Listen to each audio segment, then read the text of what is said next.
Say it again. Say hi. Hi. Say hi. Hi, I'm Celeste and this is Jessica. I was gonna say my own name, but okay. We're Zoe's cousins. Tuesday. And July 14th. and we are in the woods. Memorial Park in California. And we're camping. And we're nerd fighters. Nerd fighters in the woods.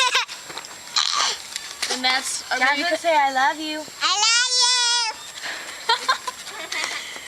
Hey Nerders, I don't know about you guys, but I have a pretty big family. love you. You're my light. You're my light. Hey, Starfish!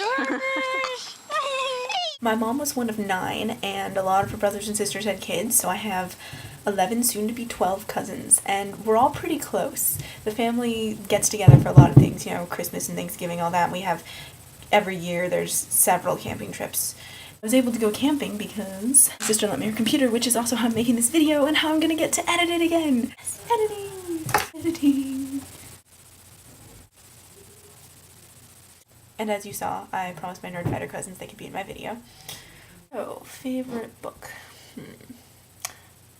I admit I kind of love, you know, romantic classics. Like, I've read all of the Jane Austen books, and I've read Jane Eyre. Jane Eyre is probably my favorite of those. But as far as books that I could actually talk about, The Manticore by Robertson Davies, it's the second book in the Deptford trilogy. It's basically the conversations that this guy has with his therapist, and it's attempting to think about emotions and explore emotions in an intellectual way, which I don't really believe you can do. It's hard to explain emotions because it's easy to try to rationalize them, like just say, well, I could be feeling this because of this, and go really in depth into this analysis stuff and have it actually not end up meaning anything because you're just using your left brain to try to understand your right brain. It doesn't always work. But I think it's really interesting to try. 2 schools of thought on emotion. There's the kind of scientific one where they have an evolutionary purpose. You feel this emotion when this happens because it makes you have this reaction, and that was good for your ancestors and it helped them survive, so that's why you're alive. And then there's the more kind of Freudian subconscious analysis, everything means something, and then there's all the stuff in between.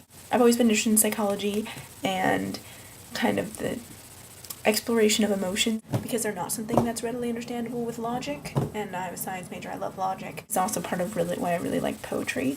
The book is basically Robertson Davies' theory of the way that the mind works and the way that emotions affect thought, and a lot of the parts of the book have stuck with me for years, and it's very intriguing. That's basically it.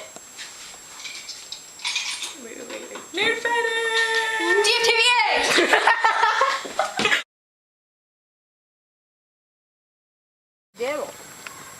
You want to say hi?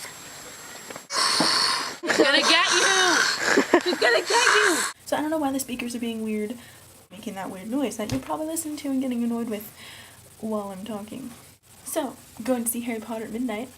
Hope you guys are too, if you're Harry Potter fans.